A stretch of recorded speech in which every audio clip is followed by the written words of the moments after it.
नमस्कार, news point में आपका स्वागत है और मैं हूं ललित खजूरिया। अब सवाल उठ रहे हैं कि क्या विभाग द्वारा जितनी भी नौकरियों की जो सूची निकाली जाती है और उसमें जो सिलेक्शन होती है, क्या वो फेयर होती है? क्योंकि अब ये चलन सा हो पड़ा है कि जिसको भी ये लगता है कि हाँ कहीं ना कहीं धांधली हुई है और उस कैंडिडेट का नंबर नहीं आता उस लिस्ट में, वो सीधा कोर्ट का दरवाज़ा खटखटाता है और कोर्ट भी कहीं ना कहीं उस पर स्टे ऑर्डर ले आती है। क्या विभाग के द्वारा जो भी नौकरियां निकाली जा रही हैं, जहां सिलेक्शन होती है कैंडिडेट्स की, वो पारदर्शिता उसमें नहीं देखने को मिलती? क्या विभाग कहीं ना कहीं इन धांधलियों में शामिल है? इसी पर चर्चा करने के लिए आज हमारे साथ रह खेल के कुछ ऐसे कैंडिडेट्स हैं जिनका ये आरोप है कि विभाग ने कहीं ना कहीं धांधली की है और उन धांधलियों का खामियाजा इनको भुगतना पड़ रहा है। और ये मेंढर से आए हैं, इनसे हम बात करेंगे। क्या नाम है आपका? सर तारिक खान, मैं मेंढर जोन से मतलब होता हूँ। तारिक जी, क्या क्या नाराजगी है आपकी? अब तो ये एक फैशन सा बन गया है कि जिसका उस लिस्ट में नाम नहीं आएगा वो नाराज होगा और कोर्ट का दरवाजा खटखटाएगा। वो हमें दुख नहीं है कि मतलब मेरा नाम नहीं है, उसका मुझे नहीं है। इसके अंदर एक मतलब कानून की धज्जियां उड़ाई गई हैं। इसमें अगर देखा जाए कि जो लड़की मनकोट जोन में पढ़ती थी उसको मेंढर जोन में डाल दिया, और जब हमारे ये फार्म लगे उसके बाद इन्होंने मैरिज निकाली, और मैरिज के जब हमने देखी तो उसके अंदर बहुत सारी गलतियां थी। मतलब कुछ ऑटो जोन वाले थे, कुछ के नंबर ऐसे बढ़ाए हुए थे। नहीं, मुझे ये बताओ कि ये जो पोस्टर निकाली गई थी रहबरे खेल के तहत जो पोस्टर निकाली गई थी मेंढर जोन में 18, ठीक है, तो क्या ये जोनल वाइज होता है, जोन वाइज होगा, या कोई भी दूसरे जोन का इस जोन में अपना अप्लाई कर सकता है? नहीं सर, ये जोन लेवल थी। जो हमारे मेंढर की थी 18 थी, अपने हरनी जोन की 17 अपना 7 थी, उसके बाद बालाकोट की थी 12 थी। मतलब अपने जोन लेवल अपने जोन में वो अप्लाई करेंगे। अगर आप मेंढर जोन किया तो आप सिर्फ मेंढर जोन में अप्लाई कर सकते हो। तो उसके बाद हमने अप्लाई किया, और अप्लाई करने के बाद उन्होंने मैरिज निकाली। हमने देखा जब उसके अंदर जो ओटा जोन की एक लड़की थी परवेज़ अख्तर, वाइफ ऑफ शोएब अहमद, ठीक है, मोहम्मद शोएब, तो हमने कहा कि ये जो लड़की है, ये जो सहीमदान इलाका है, जो विलेज है, ये बिलोंग करता है मनकोट जोन के साथ। अच्छा। तो हमने कहा, हम एप्लीकेशन दी, हमने वहाँ मेरे साथियों ने एप्लीकेशन दी कि भाई इसका नंबर जो ज़्यादा है किसी के, ये ओटा जोन की है, तो इस पर देखें। और मैं बस दफ्तर में बस यही दिलासा दिया उन्होंने कि बेटा आप जाइए, हम देख लेंगे। अब इससे ज़्यादा हम क्या कर सकते थे? उसके बाद जो मेरे साथी थे वो हम DC साहब के पास भी गए, तो उन्होंने वहाँ पर भी कहा कि ये जो सर जो है लिस्ट के अंदर काफ़ी गड़बड़ है, तो यहाँ देखिए। उन्होंने कहा ठीक है बेटा, देख लेंगे हम, ठीक है। अब वापस आ गए। वापस आने के बाद इनको रिवाइज़ करनी चाहिए थी, जो इन्हें मैरिज निकाली इनको रिवाइज़ करनी चाहिए थी कि ताकि हमें पता चला, लेकिन नहीं। उसके बाद 10 दिन के बाद मेरा साथी भी गए, उन्होंने देखा कि कहीं जो देखते हैं कहीं रिवाइज़ हो तो वहाँ देखें ऊपर नीचे होगा, तो वहाँ कुछ नहीं था। अब खामोश हो गए। अब खामोश होने के बाद हम अपने टाइम पर वाइवा देने के लिए गए। जब वाइवा देने के दिन गए, हमने उसमें जब लड़की को देखा, हमने कहा कि ये ओटा जोन की है, ये ओटा जोन की है। तो उन्होंने कहा, उन्होंने पहले बोला कि कोई बात नहीं, अंदर सर देख रहे हैं, तो कमेटी बैठी हुई है, तो वो वहाँ देख रही है, वहाँ पर ऑनलाइन देख रही है, वो हम देख लेंगे। अब हमें अपना खुद था कि हम ज़्यादा क्या करें, जो मे भी अंदर बैठे इंसाफ करेंगे हमारे साथ, लेकिन हमारे साथ कुछ इंसाफ नहीं हुआ। लेकिन उनने हम वाइवा देकर हमारा वाइवा अच्छा हुआ। मैं BA BPEd प्लस MPEd था। मैंने कहा, जो उन्होंने पूछा मैंने अच्छा वाइवा दिया अपना, तो मुझे था चलो देखते हैं। अब वाइवा मेरा अच्छा हुआ तो मे भी हो सकता है। अब उसके बाद हम वापस आ गए। जब इनने अपना ये लिस्ट निकाली अपना 26 को शाम को, हमने जब देखी, और देखने के बाद आप यकीन मानोगे कि जब सबसे पहले हमने देखा कि जिस लड़के के नंबर थे एक्चुअल में 2209, और उसके क्या थे 2700 कुछ डाले हुए थे। हमने नागपुर यूनिवर्सिटी में कनेक्ट किया उस टाइम, वक्ती जिस टाइम फॉर्म लगे थे। हमने कहा कि सर आपने 2700 कुछ, उन्होंने कहा बेटा नहीं, ये वाली बात मैं बाद में करता हूँ, पहले मुझे ये बताइए, लड़की का उस लिस्ट में नाम था? बिल्कुल। जब हमने देखा, बिल्कुल उसमें जब हमने देखा सर, ये देखिए, ये हमारी फाइनल लिस्ट है सर, ये देखिए, ये देखिए। मतलब आपके कहने का मतलब है कि ये उस जोन में नहीं पड़ती है सर, बिलोंग नहीं करती। ये Parvez Akhtar son of Mohammad Shoaib sir, ठीक है सर। ये देखिए सर, और इसका हमने रिकॉर्ड निकाला, हमने उसका RTA के तहत रिकॉर्ड निकाला, और ये देखिए सर, ये जो ZDO है जिसके अंडर पड़ता है, ये विली पड़ता है। एक मिनट मुझे दीजिए, ये खुद यहाँ पे लिखा, एक यहाँ पे रिकॉर्ड दिया गया है कि वो लड़की इसी जोन में, ये मनकोट जोन में पड़ती है। मनकोट जोन में ये मेंढर की नहीं है, ये मनकोट जोन में पड़ती है। 83 सर्टिफाइड, बाकायदा जी सर, उसके बाद दूसरा डॉक्यूमेंट बताता हूँ मैं आपका। इसका हमने इलेक्शन सेल से जब इसका स्टेट जो निकाला, ये देख लो, ये मैदान लिखा हुआ सही मैदान, ठीक है सर। ठीक है। उसके बाद सर इलेक्शन सेल से हमने निकाला सर, इलेक्शन सेल से हमने निकाला थ्रू, मतलब ये RTI के तहत हमने इसका निकाला कौन सा स्टेट का डॉक्यूमेंट। ये हमने इलेक्शन सेल से जब निकाला, हमने कहा अब देखते हैं कि क्या ये फाल करती है कहाँ पे। ये देखो सर, ये सही मैदान, ठीक है सर। ये कहाँ पे फाल करता है? ये सही मैदान, सही मैदान ये मतलब फाल करता है मनकोट जोन के साथ। और ये इन्होंने इनको नौकरी मिल गई मेंढर जोन, यानी कि एक कैंडिडेट की नौकरी बिल्कुल। और एक मेन बात सर, इससे जो 50 मीटर साथ में लड़का है जो साथ में रहता है, मतलब 50 मीटर ऊपर, तो वो इम्तियाज़ अहमद सन ऑफ शेर मोहम्मद, वो जो है वो मनकोट में सेलेक्ट हुआ। हमें उस पर एलिगेशन कोई नहीं है कि मतलब वो क्यों गलत हुआ। वो मनकोट में सेलेक्ट किया, वो मनकोट में सेलेक्ट किया, और उससे नीचे जो है उसको मेंढर में सेलेक्ट किया। इट मीन्स मैं बताऊँ आपको कि अच्छा, अब ये मुझे बताइए, आपने क्या कोर्ट का दरवाज़ा खटखटाया है क्या? सर आज हमें अब बताऊँ कि जिस दिन से लिस्ट निकली है, हमें सुबह ये पता नहीं है कि चाय जब हमने 2 या 3 मतलब बज जाते हैं, हमें ये मालूम नहीं रहता कि क्या हमने इस वक्त चाय पी थी या नहीं पी थी। जब हमको ज़्यादा महसूस होता है तो उस टाइम हम फील करते हैं। और हमने कोई मतलब हमने RTI लगाई, वहाँ से रिकॉर्ड पुंछ से मंगवाया हमने। उसके बाद हमने यहाँ पे मतलब जो हमारे ऑफिस है जहाँ पे हमने मतलब राय ली क्या करें, किस हिसाब से, मतलब एक मतलब आज 8-9 दिन से हम मतलब कभी एक विकेट के, कभी दूसरे के पास, तीसरे के पास। अब हमारा केस भी दायर हो चुका है। मैं आपको बता दूँ, पढ़े लिखे युवाओं को अक्सर ये उम्मीद रहती है कि उन्हें कहीं ना कहीं सरकार सरकारी नौकरी देगी, और जब इंटरव्यू अच्छे होते हैं और जब रिजल्ट उनके फेवर में है तो मायूसी जाहिर सी बात है होती है। लेकिन सवाल ये उठता है कि इस मायूसी का कारण क्या है? क्या इनका उसमें नाम ना आना वो मायूसी है, या फिर धांधली है? सर इसमें इन्होंने कानून की धज्जी उड़ाई है। इसमें पूरा डिपार्टमेंट जो था वो पूरा मिल गया। मतलब ये हुआ कि जैसे हमारे जोन के कुछ लेक्चर हुए, कुछ दूसरे हुए जो डिपार्टमेंट के बीच में बनते थे, उन्होंने सबसे पहले अपना कोई जो क्या किया, किसी का भतीजा है, किसी का रिलेटिव है, किसी का कुछ है, उसको सबसे पहले उन्होंने डाला, और ये डिपार्टमेंट ऊपर तक मिल गया था। इट मीन्स के ऊपर। मैं ये पूछ रहा हूँ, आपने कोर्ट का दरवाज़ा खटखटाया? बिल्कुल सर, हमने कोर्ट में हमारे जो है फाइल दायर हो चुकी है, और उसके बाद हमारा सोमवार को जो केस में भी लग जाए। अच्छा। ठीक है। और उसके बाद हमने क्राइम ब्रांच में ये दिया है। हमने कहा कि अगर ये सदाकत है, जो इसकी सदाकत है, हमें इंसाफ चाहिए कि जिन लोगों ने ये गलत किया है, जो जिन अफिसरों ने गलत किया, जिस कमेटी ने गलत किया, हम ये चाहते हैं कि उनके साथ कड़ी से कड़ी कार्रवाई होनी चाहिए। देखो, हमें माई बाप ने मेहनत मजदूरी करके, मतलब मेहनत मशक्कत करके हमें मतलब यहाँ तक पहुँचाया, ताकि ये आखिरी वक्त में हमारा सहारा बन सके। तो आपकी क्या नाराज़गी है सर? आपका भी कोई जोन का चक्कर है कि आप दूसरे जोन में थे और अलग जोन में कोई और आ गया, तो आपके वो मेरिट में आपका नाम नहीं आया, क्या था आपका? नहीं सर, ऐसी कोई बात नहीं है। मेरा एक्चुअली ये है कि मेरे जो मार्क्स हैं वो 100 नंबर कम करके मेरा मेरिट को लो कर दिया है। जबकि मैं 18 नंबर पे फाल कर रहा था। 2-3 एक बच्चे ने बीच में इंटरव्यू नहीं दिया, मैं 17 नंबर पे आ रहा था, 17 पे आ रहा था। 1-2 ये जो बीच में आ गए। मनकोट जोन में जो लड़की है तो वो मेंढर जोन में कैसे आई? मैं 15 नंबर पे सर मैं फाल कर, मैं मेंढर जोन से हूँ। अच्छा। तो मैं 15 नंबर पे, मैक्सिमम 15 नंबर पे फाल करता हूँ इस टाइम। तो जब मैंने 100 नंबर मेरा इन्होंने कम कर दिया। 100 नंबर कम करने के बाद मैं 100 नंबर आपके, मतलब मुझे ये बताइए, आप कितने कह रहे हो, आपके कितने मार्क्स थे?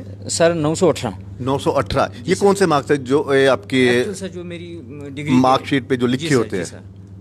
जो मेरे मार्कशीट पे लिखे हुए थे वो 1200 में से 918 थे। अच्छा। तो इन्होंने 1200 में से 818 किए। 100 नंबर मेरा वहाँ से खा दिया इन्होंने। तो तब ये 1800 कहाँ पे लिख दिया इन्होंने? मतलब 1200 में जो 800 नंबर थे कहाँ लिख दिए इन्होंने? मेरिट लिस्ट में सर, जो मेरिट इन्होंने लिस्ट बनाई ना उसमें बकायदा वो दिखाते हैं। जी सर, जी सर, हाँ सर, मेरे पास बिल्कुल प्रूफ है हमारे पास, ये सामने है। तो आपने वो वाला प्रूफ ले आना था जिसमें आपके 900 नंबर थे?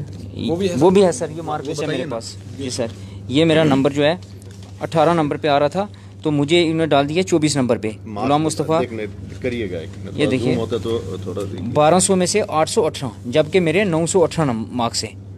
ठीक है, ये 818 जी सर। तो इससे मेरिट यहाँ पे मेरा 3.82.5 जा रहा है। तो यहाँ पे 48.48 आ रहा था, जबकि मुझे 48.06 दिए हैं। तो मुझे मेरिट लो करके 24 नंबर पे डाल दिए, जबकि मेरी मार्कशीट ये है। इसमें सर आप देख लीजिए 918 मार्क्स हैं। 1200 में से 918 मार्क्स हैं। दिखाइएगा एक मिनट। ये देखिए, ये आप साफ देख सकते हैं 918 नंबर। ये क्या लिखा हुआ है? ये ऊपर क्या लिखा हुआ है? ये सर यूनिवर्सिटी का नाम है, राष्ट्ररंत तुकोडे जी महाराज नागपुर यूनिवर्सिटी। तो यूनिवर्सिटी, देखिए सबसे बड़ा सवाल यह है कि यूनिवर्सिटी मार्क्स देती है 918 नंबर 1200 में से, और जो लिस्ट में जब इनको 18 में जो कैंडिडेट की लिस्ट से जब इनको बाहर किया जाता है, जो मतलब कि जो सिलेक्शन 18 की हुई है उसमें आपका नाम नहीं आता। नहीं सर। आपका कौन सा नंबर आया है उसमें? Sir 24 number. 24 नंबर। जब ये 24 नंबर में इनका नाम आता है तो यहाँ पे इनके मार्क्स लिखे जाते हैं 818। ये तो सुना था कि कई बार नेगेटिव मार्किंग होती है जब आप एग्ज़ाम देते हैं, लेकिन ये तो एग्ज़ाम नहीं था, ये तो यूनिवर्सिटी के द्वारा दिए गए आपके मार्क्स हैं। जी सर, यूनिवर्सिटी के द्वारा। वहाँ पे मैंने 1200 में से 918 लिए।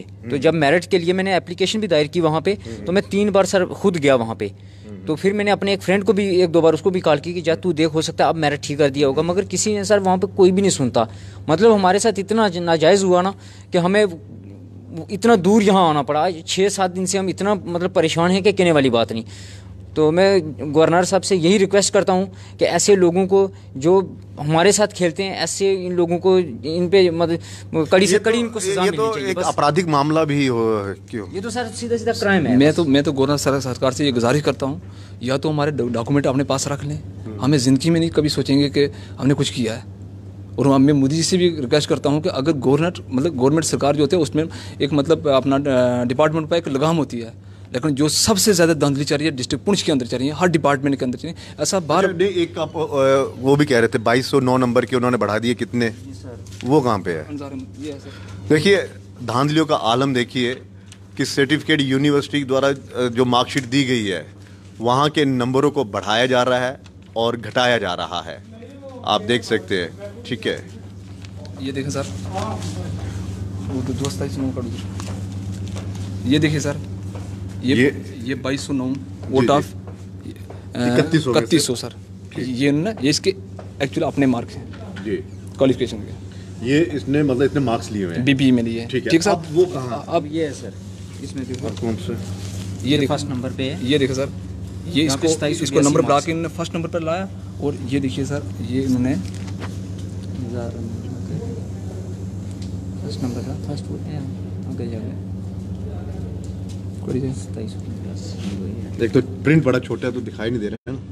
निज़ार अहमद ये है सर, 3100 में से 2782 सर 500 प्लस नंबर इन्होंने बढ़ा दिया सर। मतलब हम ये और इनने लिस्ट रिवाइज भी नहीं की है, और ये डिपार्टमेंट पूरा मिल गया, पूरा डिपार्टमेंट जो था ये मिल गया। इन्होंने सोचा कोई अब कोई रहा ही नहीं, क्योंकि मैक्सिमम जो क्राई कर रहे हैं। वाइवा का भी कुछ कह रहे थे, वाइवा का था सर। अगर इसके जो बेसिक पॉइंट बनते हैं, इसको बनते हैं 46 पॉइंट कुछ, मतलब अपने बेसिक बनते हैं।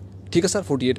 तो इसमें अगर ये वाइवे के पॉइंट हमारे 15, मतलब अगर ये 15 पॉइंट पूरे भी दें तो मतलब अगर 2209 के हिसाब से जो मेरिट बनता है वो कितना बनता था इनका, मतलब जो इसकी परसेंटेज है कितनी बनती है? 46.48। अगर मतलब 2200 को लेकर या 2200 को लेकर अगर वो दें भी, अगर इसको पूरा भी अगर मतलब 15 के 15 दे वाइवे की, लेकिन फिर भी 60 पॉइंट कोई बनता। लेकिन इन्होंने इतने मेहरबान उस पर हो गए कि इनको जब कागज क्या बिल्कुल पूरी तैयारी के साथ, ये तो बताइए ना, बिल्कुल लोगों को पता चलना, अधिकारियों को पता चलना चाहिए सर। ये जब कोई युवा पूरी तरह से पारदर्शिता लाना चाहता है तो उसके पास पूरे डॉक्यूमेंट्स होने चाहिए। अगर वो इल्ज़ाम लगा रहा है कि मैं यहाँ पे डिजर्व करता था और मुझे नहीं चुना गया, तो आपके पास पूरे डॉक्यूमेंट्स होने चाहिए थे और धांधली के आपको बताना चाहिए। सर देखिए इंतजार अहमद खान, देखिए इसके देखिए सर 64.84। ठीक, मतलब इतना जुल्म, मतलब इनको मतलब इन्होंने बस एक ही रख लिया, अपना इतना मिशन था कि हमने जो बंदे डालने हैं जो मतलब इसको नहीं, अगर 15 भी देते तो तब कितने बनते? इसका 61 पॉइंट कुछ बनते, समथिंग बनते। तो ये 64.84 कैसे हो गए सर? अब उनको जब ओटा जून की लड़की डाल दी नहीं, तो जब इन्होंने मतलब पूरा डिपार्टमेंट मिल गया। मतलब अपने आप में भी ये एक बहुत बड़ा एक मिसाल है अपने आप में कि 100 में से 99 नंबर हमने सुने थे, 100 में से 100 सुने थे, और 100 में से 110 120, यानी कि अगर 15 नंबर का वाइवा है तो 15 नंबर ले सकते हो आप, 15 से आप 14 नंबर भी ले सकते हो, 13 भी दे सकते हो, जिसका जो मतलब जिसको अगर आपका वाइवा अच्छा है तो इतने नंबर मिल सकते हैं। लेकिन 15 से अगर 18 मिलते हैं तो फिर कहीं ना कहीं ये सोचना पड़ेगा कि विभाग जो नौकरियां निकालता है, विभाग की तरफ से जो नौकरियां निकाली जाती हैं और उस नौकरियों में जिन बच्चों को चुना जाता है, क्या वो जो सिलेक्शन होती है वो निष्पक्ष होती है, फेयर होती है, या फिर उसमें धांधली होती है? और सवाल धांधली का उठना लाजमी है, क्योंकि जो सर्टिफिकेट्स हैं, जो मार्कशीट है, वो ये बता रही है कि इनके इतने मार्क्स आए, लेकिन जब सिलेक्शन की जो लिस्ट आती है और उसमें पूरा ब्यौरा दिया जाता है कि आपके कितने कितने मार्क्स हैं, तो वहाँ पे वो मार्क्स किसी में ज़्यादा दिखाया जा रहा है, किसी में कम दिखाया जा रहा है। और ये तो कहा नहीं जा सकता कि हाँ मिस प्रिंटिंग हो गई हो, ऐसा भी नहीं है कि बाय फॉल्ट को गलती से कुछ हो गया हो। क्यों सर? बिल्कुल सर, इसमें सर नहीं, इनका एक मंशूर बना हुआ था पहले से डिपार्टमेंट, क्योंकि जो एजुकेशन डिपार्टमेंट मैक्सिमम इनमें मैक्सिमम घोटाले होते हैं। मैक्सिमम आपने सुना, खबरों में सुना कई बार कि कई बार से कराई होती है। क्यों होती है सर? कि ये हमेशा बच्चों के साथ जुल्म करते हैं। अच्छा, आपके साथ क्या है? सर मेरा नाम नज़ारत हुसैन है। सर जब इन्होंने मेरिट लिस्ट निकाली तो हमने जब वहाँ पे एप्लीकेशन दायर की करेक्शन की, तो सर इन्होंने कोई करेक्शन वगैरह नहीं की। और उसके बाद जब इन्होंने सिलेक्ट लिस्ट निकाली सर, वहाँ पे अभी इन्होंने धांधली की। आउट ऑफ जोन जो कैंडिडेट थे वो हमारी जोन में लगा दी, जो मनकोट के थे वो मेन ट्रेन में आ गए सर। और कुछ ऐसे कैंडिडेट थे जिन्होंने वाइवा जो था सर 15 नंबर का था, और उनको इन्होंने 18 नंबर भी दे दिए वाइवे के। लिहाजा मेरी मोदी जी से यही गुजारिश होगी कि इनके साथ मोदी जी थोड़ा आएंगे यहाँ पे, यहाँ के प्रशासन से सर गवर्नर साहब से ये गुजारिश होगी कि कोई जिन्होंने हमारे साथ नाइंसाफ़ी की उनके साथ कड़ी से कड़ी कार्रवाई होनी चाहिए सर। देखिए, अगर चोरी भी करनी है तो इस तरीके से होनी चाहिए कि चोरी पकड़ी ना जाए, और विभाग की चोरी इस तरह से पकड़ रही है। अगर मिस प्रिंट होता तो मान भी जाते कि हाँ जी वहाँ पे खाली है, कोई दिखा नहीं रहा या धुंधला हो जाता। लेकिन वहाँ पे जब आप नंबर जो है वो ज़्यादा दिखाते हैं तो उससे साफ पता चलता है ये धांधली हो रही है। और मुझे लगता है कि युवाओं को जिस तरह से, और पिछले खासकर 3-4 साल से ये देखने को मिल रहा है कि हर सिलेक्शन पे जहाँ जहाँ बच्चों को, जिन जिन बच्चों की नौकरी लगती है, वहाँ पे जिन कैंडिडेट्स को लगता है कि उनके साथ इंसाफ नहीं हुआ है, उसमें वो सब के सब कोर्ट में जाते हैं और अब कोर्ट में वो स्टे लेने की कोशिश करते हैं। अगर यही चलन चलता रहा तो मुझे लगता है कि युवा जो पढ़ा लिखा है वो कहीं ना कहीं मायूस होगा, और उसे ये भी होगा कि अब क्या करना है फॉर्म भर के, और क्या करना है हमें ये लेकर, नौकरी लेकर, जब वहाँ पे फेयर सिलेक्शन होगी ही नहीं। लेकिन सवाल कहीं है, आपका क्या है? सर मैं भी खरनी जोन में से हूँ, तो हमारी भी पोस्टें पता है कितनी निकली हैं? 7 पोस्टें निकली हैं। तो उन्होंने पता क्या किया, जब वो निकले सिलेक्शन लिस्ट, तो उसमें पता उन्होंने क्या किया, पहले जो थे ना 4 वो उधर ही रहे, 5, 6, 7 नंबर उन्हें बाहर कर दिया। वहाँ से 10 और 16 और 23 नंबर वाले आगे लेके आ गए। अच्छा, देखो हमारे साथ भी इंसाफ होना चाहिए। आपका कौन सा नंबर था? 6ठा नंबर था मेरा। मतलब आप 6ठे नंबर में फॉल करते थे और वहाँ पे 6ठे नंबर को उठा के 5, 6, 7 को हटाकर नीचे वालों को ऊपर ले आए। पीछे से उठा के हाँ आगे लेके आ गए। बिल्कुल। तो मेरा नंबर था 6ठा, तो मेरी सर एमपीएड हुई है, बीए और बीपीएड और हाँ जी सर। तो इन्होंने ऐसा किया हमारे साथ। तो हमारी यही रिक्वेस्ट है कि जो हमारे ये गवर्नर साहब हैं हमारे साथ इंसाफ किया जाए। गवर्नर साहब से क्या उम्मीदें हैं आपको? हम गवर्नर साहब से बहुत बड़ी उम्मीदें हैं, क्योंकि गवर्नर साहब जो काम कर रहे हैं बहुत अच्छे काम किए हैं। इन्होंने बहुत सारे अच्छे प्लान निकाले हैं, बहुत सारे मतलब स्कीमें निकाली हैं।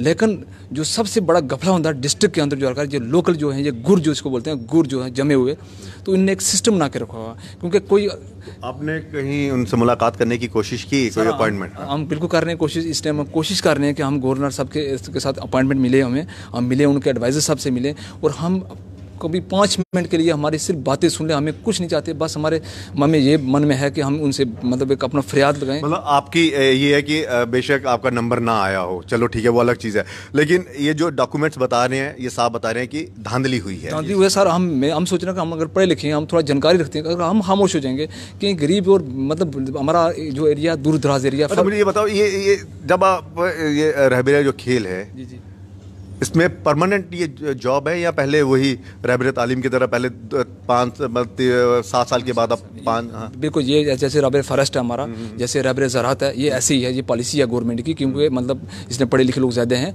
कि ताकि लोगों को एक मौका मिले काम करने का, कुछ मिले, एक्सपीरियंस कम अज़ कम हो। ये 7 परमानेंट, उसके बाद परमानेंट हो जाएंगे वो। ये 7 साल के लिए है कि 7 साल परमानेंट होना है। लेकिन परमानेंट क्या होंगे जब उससे पहले इन्होंने मतलब ऐसा मतलब जो लोग इस किस्म के जो मतलब थे बीच में, पूरा डिपार्टमेंट जो इन्वॉल्व था, उन्होंने सबसे पहले जो देखा, उन्होंने मेरिट को कहाँ टच किया, क्या किया, उन्होंने सबसे पहले आपने डाले, और उसके बाद जो बचे मतलब पोस्टें उन पे उन्होंने हाईटेक करप्शन की, हाईटेक करप्शन जिसे मैं बोलूँ, तो वो करके उन्होंने क्या किया कि उनसे मतलब किया। और इसमें सबसे जो हमारा कसूरवार माने कि हमारा डिस्ट्रिक्ट स्पोर्ट्स स्वर्ण सिंह है, जिसने क्या, आपने निजी नाम मत लीजिए, हम नहीं उस पर करते। अब क्या डिमांड है आप बताइए? अब हमारी गवर्नर सरकार से यही गुजारिश होगी कि जिन लोगों ने हमारे साथ गलत किया है, ठीक है, वो किसी अच्छी एजेंसी के थ्रू, चाहे वो क्राइम ब्रांच हो चाहे वो CBI हो, इसकी पूरी लिस्ट की जांच होनी चाहिए। आप उन पे इल्ज़ाम मत लगाइए, आपने उनसे अप्रोच किया जिसके ऊपर आप इल्ज़ाम लगा रहे हैं, क्या नाम है उनका? हमने क्राइम ब्रांच से अपना पूरा नहीं नहीं, अभी जब डायरेक्टर स्वर्ण सिंह साहब, इनसे आपने मुलाकात की? मतलब पहले हाँ बिल्कुल ऑब्जेक्शन दिए इनको ऑफिस में, ऑब्जेक्शन क्या कहते हैं? सर इनका यही भरोसा था, ठीक है आप रख के चले जाओ। जब उन्होंने क्या था कि अपना ऑफिस में हमने एप्लीकेशनें दी वहाँ पे कि भाई हम ये मेरिट लिस्ट है, इसमें फ़र्क है, ये ओटाजून है लड़की, ठीक है। जब हमारा वाइवा हो रहा था ये भी वहाँ पे बैठे हुए थे अंदर, ठीक है। अब उन्होंने कहा, बस सभी ने यही कहा कि आप जाइए बेटा, हम कर रहे हैं, हमने पास कंप्यूटर, हमने सोचा अंदर भाई इन्होंने क्या आला रखा हुआ है जिससे भी ठीक कर देंगे हमने। अब हम आपकी नाराज़गी ये है कि इन लोगों ने इंसाफ नहीं किया और करेक्शन नहीं की उस लिस्ट में, इन्होंने जुल्म किया हमारे साथ, सरासर एक जुल्म किया। अब हम यही गवर्नर सर से गुजारिश करेंगे कि आप एक बख्तियार कमेटी तश्कील देकर इस पूरी लिस्ट की जांच की जाए कि कौन कसूरवार है, कौन कौन इन्वॉल्व है, और उनके साथ कड़ी से कड़ी करे, ताकि आने वाली नस्ल के लिए मुझे अफसोस नहीं है कि मेरा आए या ना आए, ताकि आने वाले जो पढ़े लिखे नौजवान हैं उनके साथ इतना बड़ा जुल्म ना हो सके। बहुत बहुत शुक्रिया इस तमाम बातचीत के लिए। तो ये है रैबिट खेल में जिन लोगों ने अप्लाई किया था, लेकिन इनका ये आरोप है कि वहाँ पर धांधली हुई है और डॉक्यूमेंट्स इन्होंने दिखाए जिसमें साफ देखने को मिल रहा है कि किस तरह से विभाग ने धांधली की है और उन पर आरोप लगाया जा रहा है। ये आरोप जो है वो कहीं ना कहीं इन डॉक्यूमेंट्स को देखा जाए तो सच भी है, और अब गवर्नर साहब को चाहिए या फिर विभाग को चाहिए कि इसकी जांच करवाए, और जो सही हकदार हैं और जिनको लगता है कि उनका नंबर आना चाहिए था नहीं आया, उनको फिर से एक मौका दिया जाए और एक फेयर सिलेक्शन जो है वो होनी चाहिए, ताकि पढ़े लिखे युवाओं में मायूसी ना आए। क्योंकि जब मायूसी आती है तो कहीं ना कहीं गलत राह पर भी ये युवा जा सकते हैं। और अब प्रशासनिक अधिकारियों को चाहिए कि इन युवाओं के हितों के लिए और अपना जितनी भी जॉब्स जो निकलती हैं उसमें जिन सिलेक्शन होती है उसमें ये कहने के लिए कि हाँ हमारी जो सिलेक्शन होती है वो फेयर होती है, उसको साबित करने के लिए इनकी डिमांड है कि उस पर जाँच बैठे। फिलहाल न्यूज़ पॉइंट में इतना ही, इजाज़त दीजिए, नमस्कार।